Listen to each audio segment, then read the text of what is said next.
The Los Angeles Chargers are finally going to win a playoff game in 2025. Let me tell you why.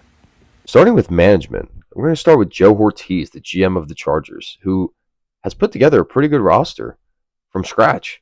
I mean, you look at last year, you drafted Joe Alt in the first, Lad McConkey in the second, and then Tarheeb Still and Cam Hart in the fourth. Not to mention you trade up for Lad McConkey with the pick you got from Keenan Allen. It doesn't get better than that. And we're looking at the 2025 season, who they drafted, who they lost, who they brought on.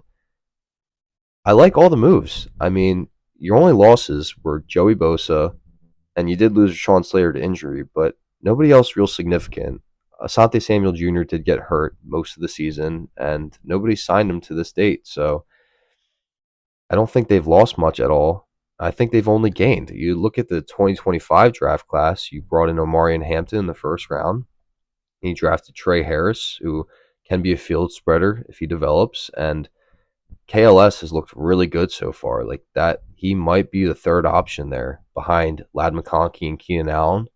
You have QJ as the fourth, who and he gets a lot of hate, and it is warranted. But if he can come in every now and then and just make a play or two and not drop the ball when it matters, that's a fine fourth option. And then Trey Harris as the five, even. I mean, that's a much improved receiving corpus for Justin Herbert. And even Jamari Caldwell looked pretty good in the preseason games. Like, and that's a hole for them. You lost Puna Ford this past season. I forgot to mention him. He was really good last year. But is he a product of Jesse Minter's system? He might be. And now getting down to coaches, Jesse Minter, he might be a head coach candidate next season. I mean, you had one of the best defenses last season with Jim Harbaugh coaching. And then on offense, you have Greg Roman and Jim Harbaugh went to a Super Bowl together. Like they've been there. I think there's the structures in place. You have a great GM, great coaches, and then we look down at the players, and I think the offense has gotten a lot better with Justin Herbert, Omarion Hampton, Najee Harris, and the receiving corps is taking a step up. Then you add Tyler Conklin, and now you have Will Disley as a backup, which I think is better suited for him. He probably should have been catching 4 to 5 catches a game last season. Just shouldn't have happened that way. And then you have Aronde Gatson as the third option too, drafted in the sixth round. Sixth round. And then the O line, you did take a hit with Rashawn Slater, but I think Jim Harbaugh's going to figure it out. I think they'll be okay. Now, Joe Alt's going to be moving to left tackle. Then you have Mekhi Becton at right guard, and then right tackle is likely going to be Trey Pipkins unless someone else comes in and starts. Then center, we're looking at Bozeman, and left guard Johnson. Now, I know they tried Zion Johnson at center, but it seems like that's not going to happen, and that they're going to roll into the season with him at guard and then Bozeman at center. And then you have Andre James as a pretty good backup interior offensive lineman. So ultimately, I think the O line is going to be okay. Now, it would be a lot better if Rashawn Slater didn't get hurt, but I still think they're going to move the ball effectively.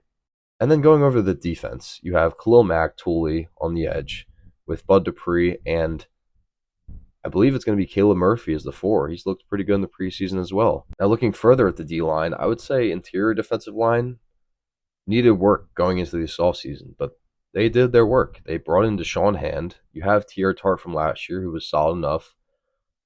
Otito Ogbonna probably still needs work as well, but you did bring in Jamari Caldwell and you brought in Naquan Jones, and you also have Scott Matlock, who's a fullback alternative. So I think the D line's good enough, and with the coaching, they're going to be just fine. And if you look at the linebackers, I mean, Deion Henley, he's he's gotten the green light. He's good now. He's a leader of the defense next to Derwin James, and I don't know how Brandon Staley kept this guy on the bench.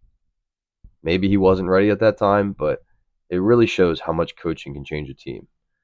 Next to him, you have Denzel Perryman, and then backups, you have Troy Dye, and then Junior Colson. You're hoping you get a little bit more out of Colson going in the future, but he was drafted out of Michigan, so Harbaugh had to have seen something in him. So there's still a chance that that pick can work out. Take a look at the secondary. I mean, in preseason, the backups have been really good. I mean, Nico Reed looks like a baller. Eric Rogers had 2 picks against the Saints. Like, they have depth. And they have guys that are fighting for spots here that are undrafted, and that says something. I mean, you look at the starters though. Dante Jackson, Cam Hart, Tariq Still, like that's a solid group. A lot of young guys there, and Dante is more of a vet, and he can teach those younger guys too. And then you look at the safeties. Safety depth is great on this team. Derwin James, Aloe Gilman, Elijah Molden, Tony Jefferson. You have four guys that could all be legit starters back there. And I just think there's so much versatility with this defense. And now that they finally helped out the offense and gave more weapons aside from Lad McConkey, I think this team finally has it. And yes, their division's tough. A lot of people project the Broncos to be pretty good. Some even have them winning division, which I think is ridiculous.